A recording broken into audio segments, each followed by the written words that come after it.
Hello everyone, welcome to my another vlog. আজকে আমার weight loss journey day 15। দেখতে দেখতে 15টা দিন কি সুন্দর কেটে গেল।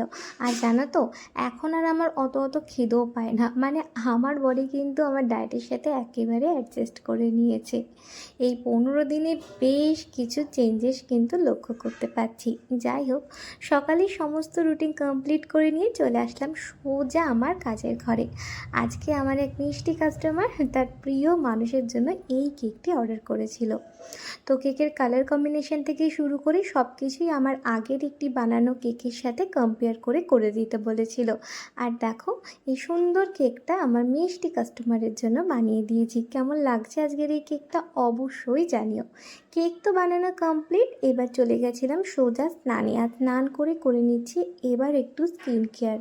আর এর মধ্যে আজকে আর রান্নাবান্নার দিকে একদমই যে যেতে, আর আজকে রান্নাটা যেহেতু আমি করিনি, মা ভীষণ সিম্পলের মধ্যে কিছু রান্না করে দিয়েছিল। ইঁচড় চিংড়ি মাছ, তার সাথে ডাল আর কিনোয়া। আর খেয়ে দিয়ে গেছিলাম এক জায়গায় ঘুরতে। কোথায় ঘুরতে গেছিলাম তো সেটাও তোমাদের নেক্সট ভিডিওতে জানাবো। আর আজকের এই ব্লগটা কেমন লাগলো জানিও। আর হ্যাঁ, কে কোথা থেকে আজকের এই ব্লগটা দেখলে অবশ্যই জানিও। ভিডিওটা ভালো লাগলে কিন্তু অবশ্যই একটা লাইক কমেন্ট শেয়ার করে দিও। টাটা, দেখা হচ্ছে নেক্সট ভিডিওতে।